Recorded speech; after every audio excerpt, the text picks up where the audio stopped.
Hey guys, today I have Mark McMahon with me. Mark is the founder of an awesome search firm that works exclusively with clubs that are looking for racket sport professionals. And Mark will tell us more about that, which will be awesome. And so, Mark, the floor is yours. Would you like to give us a quick intro? Who are you and where are you from? Yeah, probably, Sean. The quick intro is I was born and grew up in Melbourne, Australia. Made my first trip to the United States in 1976 as a teenager, wanting to be the next Rod Laver or John Newcomb.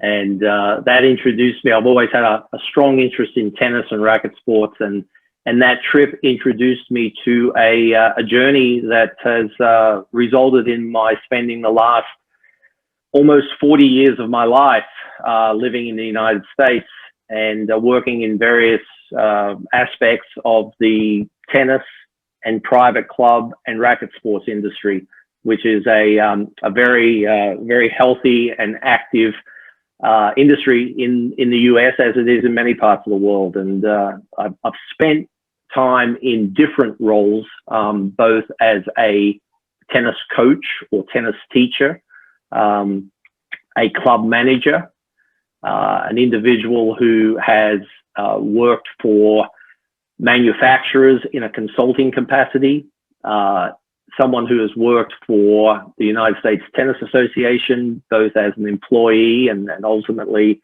as a consultant. And it was that opportunity to consult with the US Tennis Association that led me to open my consulting practice in 2008. And that actually is a nice pause point, because lots has happened since joining the USTA as a consultant and opening that practice in the late 2000s. If we took the story back, right? Say when you were, 8, 10 years old, right? What was your dream job? Was it being a pro tennis player? Is that what you always thought you'd be? Absolutely. Yes. I grew up with, my heroes, as I mentioned, a Rod Laver and then a little bit later, John Newcomb. I ball boyed for the Davis Cup in Kooyong, the tennis club, Kooyong Tennis Club in Melbourne. Visited the Australian Open and ball boyed the Australian Open. So, that was at 9 and 10 and 11. By 14, I was playing in tournaments at the state level and eventually at the national level. So it was always a dream for me to be a professional athlete. That's amazing. And at what point did you say that, okay, turning pro isn't like going to happen, but you want to stay involved in tennis and you moved into the management and coaching side? Like at what age or what triggered that? Well, it was I was in my early 20s, 21, where I had spent a little time touring in the United States. As I like to think back about it now, not only was I under talented, I was undercapitalized. It's a very expensive process, and like any business, you need capital to maintain the dream, right? Yeah. So it was in right around 1981 where I made that decision that I really needed to think about a career and the natural progression. I had another hero growing up, and that was actually my tennis coach. Oh, wow. And it was a gentleman by the name of Alistair Strong. And Australians love nicknames, so everyone called him Strongy. Right, that was his nickname. And he taught me a lot about tennis. He taught me an awful lot about life. And probably, I think the message that stayed with me most strongly was that you didn't necessarily have to have all of the initials behind your name or have gone to all the great best schools in the country, but that hard work and dedication was really the foundation of achieving whatever it was that you wanted to achieve. And he probably, in today's verbiage, he probably overachieved in his own personal career. And I think that he really gave that insight to me. And I was able to kind of follow that ethos, if you will, right throughout my career. So I wanted to be a tennis coach. If I couldn't be a pro, I was going to teach other people to enjoy the game, and that was sort of the pathway to what I do today. And did anyone you coach become a pro, end up becoming a pro those next decade or two that you were coaching professionally? Did that happen? No, I that would be called the high performance coaching route, if you will, and mine was more the recreational coaching route, introducing the game to people, having them look to enjoy the game and get a lot of family activity and friendship out of the game, and of course exercise. So that was more the route that I chose to follow. And just out of pure curiosity, right? Because everyone watching this is mainly thinking about the recruitment aspect here and the money and stuff like that. Do high performance tennis coaches make more money than recreational coaches, or the other way around? Because, you know, obviously there's more people that want to do recreation. Is there something going on there in terms of economics? It's a great question. I would touch first on the job security of the coaches that you might see on television who coach the professional athletes or the professional players. Sometimes their job security can be very tenuous and depend upon the next tournament results, right? From a compensation perspective, it's like the athlete themselves. You can have great times if you're coaching someone who's having a great year. You might have a base that you're receiving to go out and be the coach, and there are incentives. So not unlike the caddy for the professional golfer, when someone wins $1 million, they might be putting $100,000 in their own pocket as a result. But generally, I would say on an annualized basis, a good director of tennis or director of racket sports at a private club in North America is probably overall doing probably slightly better than the professional coach. But there are all sorts of different levels, as there are in every profession, and it just depends on location, geographic, and that's not just countrywide. That can be that's not just on a global basis. That can be within a country, and within the United States, there are varying levels of compensation based on geography, but then also club type and responsibilities, and ultimately the role of the professional. And now moving back into the recruitment bit, since now you're doing professional recruitment for these guys, how is doing executive search specifically for, say, racket sports different from doing executive search, you know, say for life sciences or investment banking, you know, or how the percentages are, is this traditionally retained search? Is this traditionally contingency recruitment? Yeah. So Sean, I'd like to think that I have almost originated the niche. So executive search has been around for a long, long time. You and I spoke briefly about it before our call today. But within the private club industry, which is a very small niche when you think of the global economy, right? But there would traditionally be a focus by the board of directors or ownership group on the general manager, and then the general of hiring and identifying that general manager, so that they would retain a knowledge expert, an executive search firm to hire that general manager. And this is a very important question now. So since this was a new thing, right? Since you say you've pioneered it, how were you able to convince these people to pay you for search services, right? Because I'm sure they're not used to paying for search. Yeah, and that can sometimes still be a question mark. So I know the audience today is broad and wide, and the thing that I would say that has been one of my greatest capital values to what I do now was a long and committed investment in the industry in many, many facets. So I would be considered an industry expert, but that's not self-titled. That's a result of volunteering for trade associations, writing and publishing articles, speaking at conferences, mentoring people because you want to help and grow your industry. And as a result of that, I had built a network, and that network was aware of what the expertise that I brought to the business, if you will.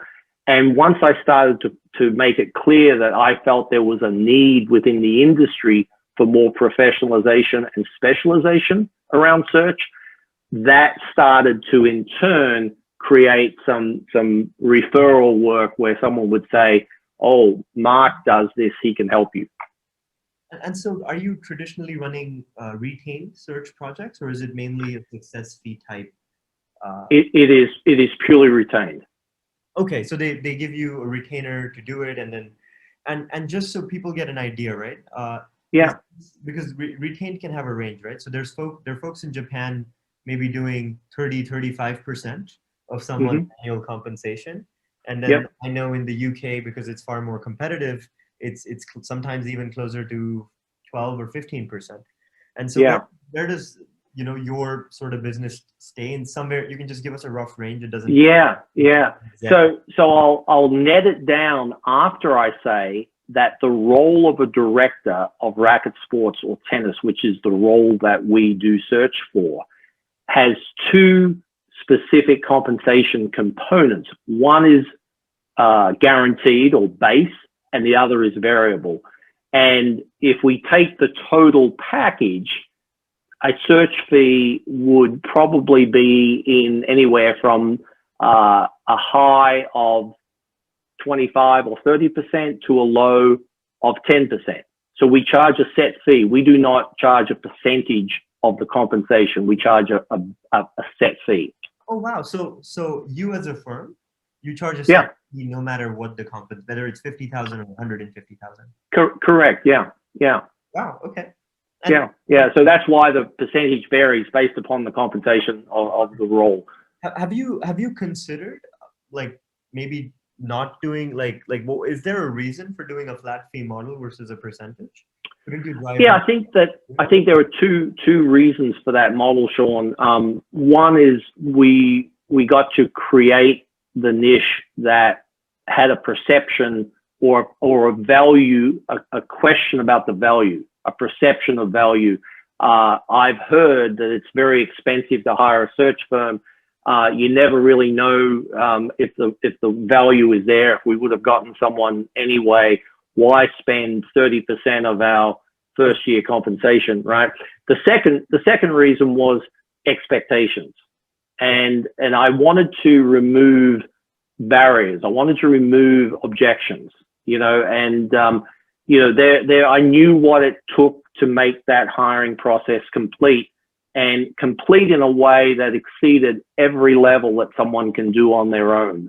And with that, I was able to determine a value proposition that made sense for the company, McMahon Tennis, and made sense for our client.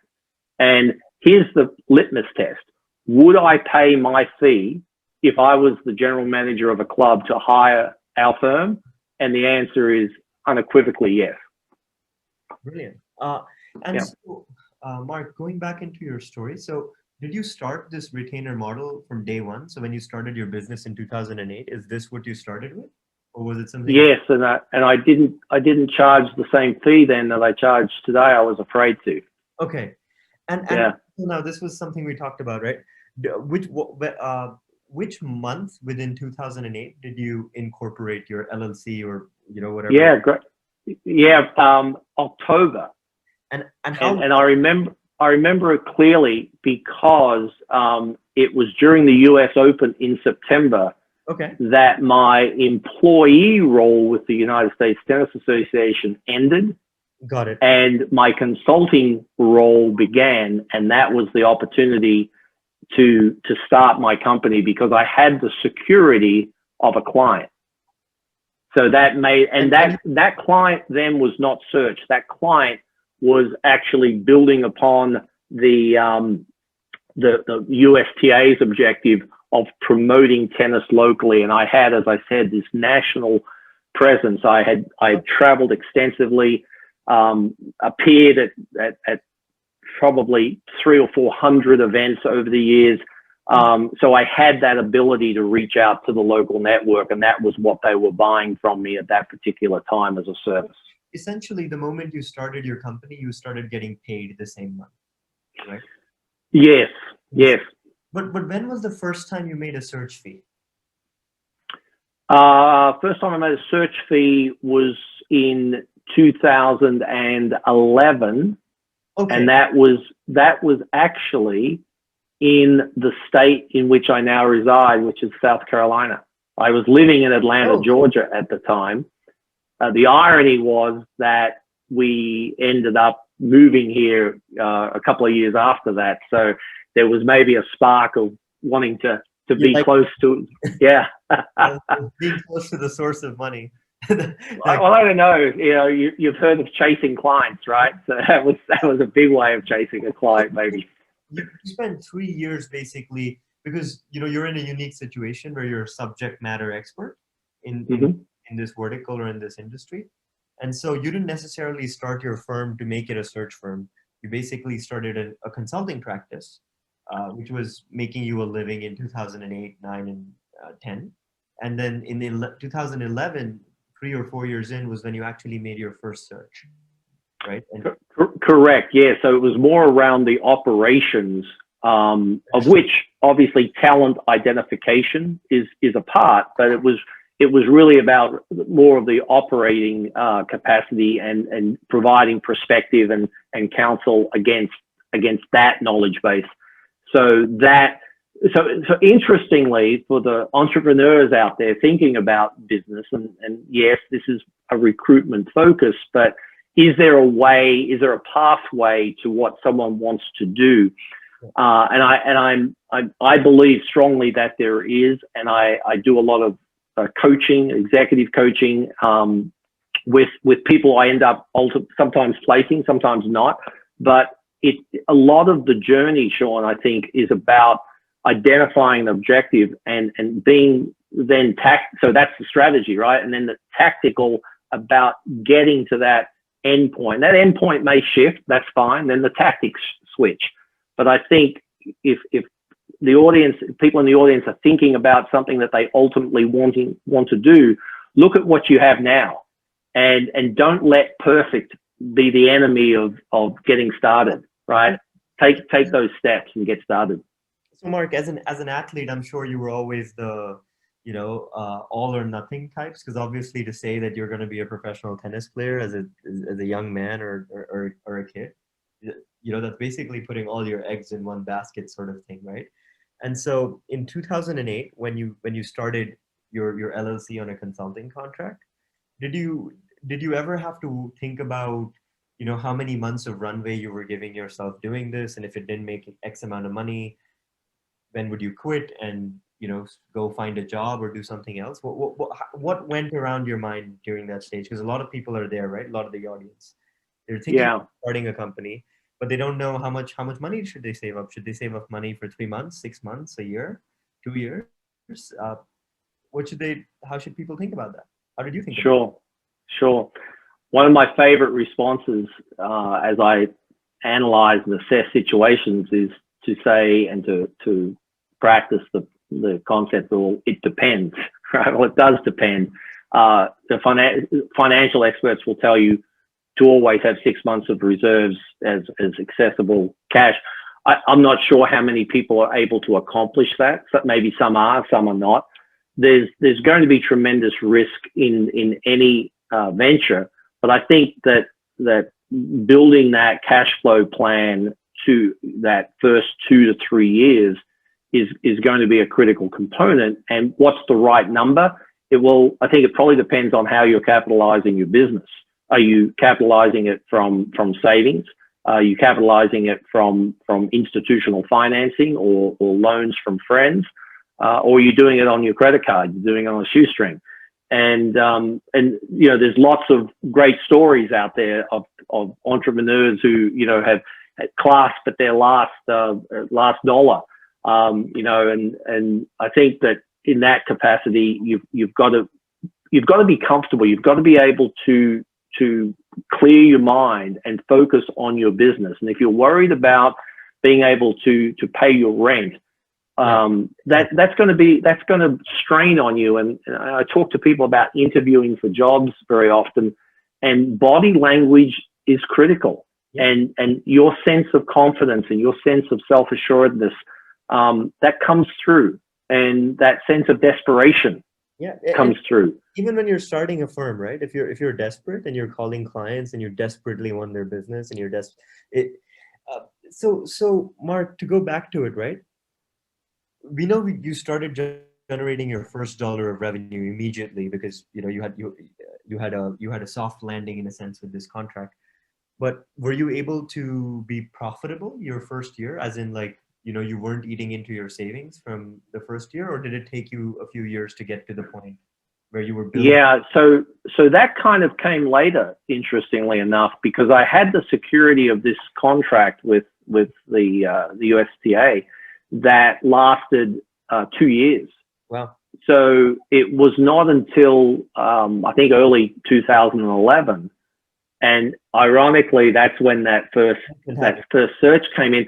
But it was, I can't tell you it was meticulously planned, because it wasn't.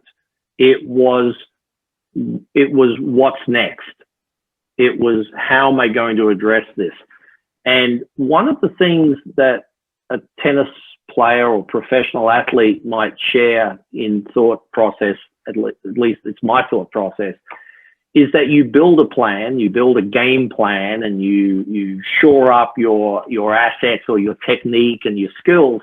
But when the ball's put into play, you have to be able to adapt and adjust and be versatile.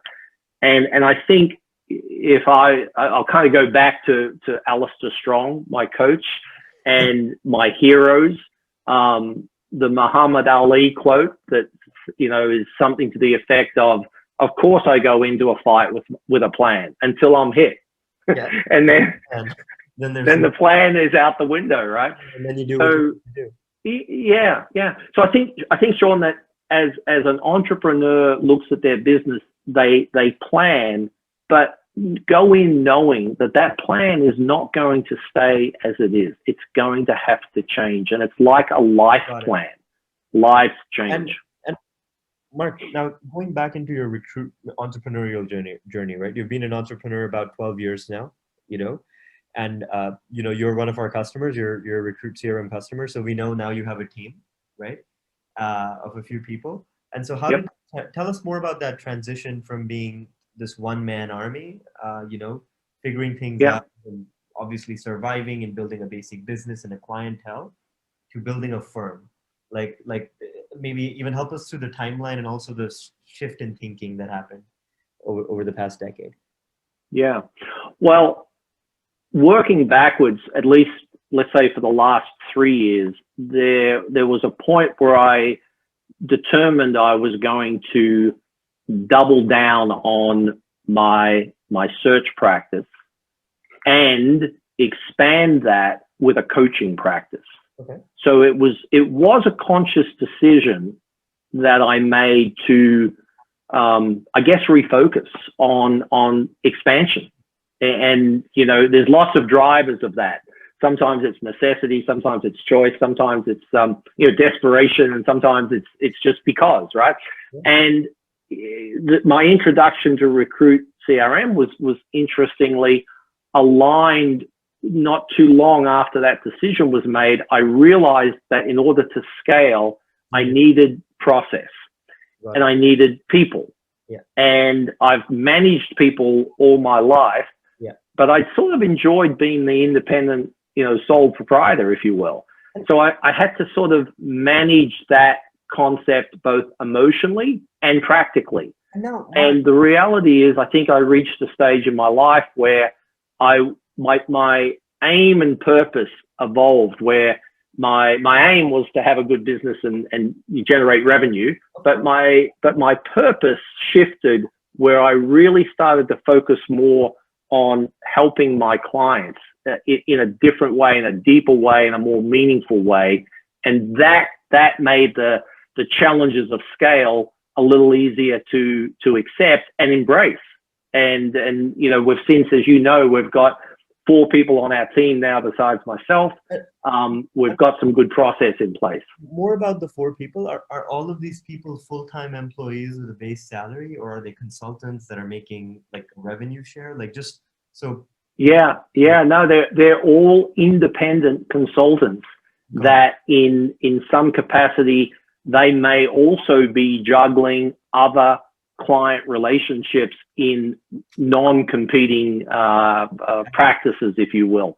So, for example, one of our executive search consultants is a gentleman with a history in the industry as long, and maybe a couple of years longer than my own, but his primary practice of his own consulting work has retained or remained in the operating sphere.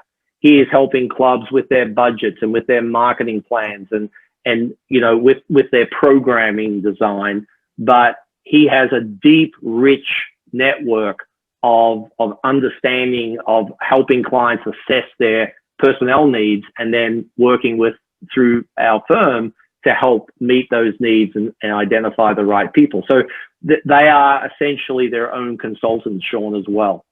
Got it. So they're independent consultants, but they're part of your firm. They play with your brand, and you basically do most of the business development, and you give them projects, and then you do a revenue share. Correct. Yeah. Now to close out with five big questions, right? The first question is, what's one thing that you expected to happen as you became a businessman or an entrepreneur that didn't quite happen the way you thought it would? That success is not an arrow from point A to point B. Not a straight line. It is, wow, it's jagged. And then sometimes it goes out of the frame before it comes back up. And what is one thing you thought would happen and it did happen? I think that having validation of the value we bring, while I believed it, I often doubted it. Yeah. But somehow deep down, I always knew it would be there. And having that now restated to us is really gratifying. So having the thesis you had when you started your business being proved right with revenue and clients and market validation, right?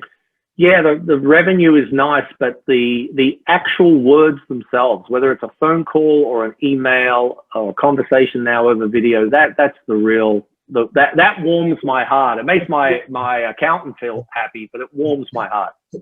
Completely get it. And what's the hardest part of running a search firm? You know, now with 4 people, what's the hardest part of your job?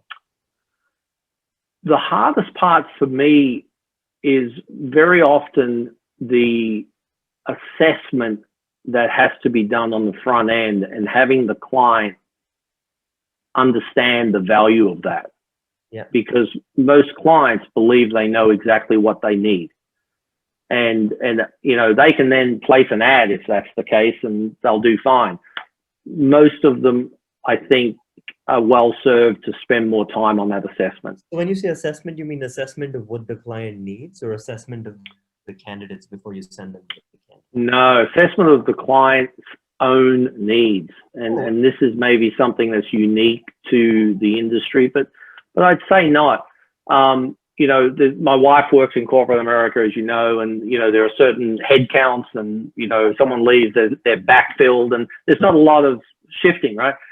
Yeah. The needs of a member in a private club are constantly evolving. Yeah. And it's sort of like, I'm sure the developers of a software company or a device or whatever, they're trying to kind of get out in front of the needs. Well, clubs are trying to do that all the time. And because someone was in a role for 10 years, that program, that business tends to take on the personality of the person that's there for 10 years. But that may not be meeting the needs of the membership as it grows and the demographics changes and so forth. So we really place a high value on a kind of a formal assessment, and we try and spend a little time on that on the front end, and saves time on the back end. Believe me, it makes the whole process more efficient. You know, I think there's a Steve Jobs quote on this, right? The customer doesn't know what they want. You need to figure out what they want and build it for them. Right. I subscribe to that. Holy, yeah.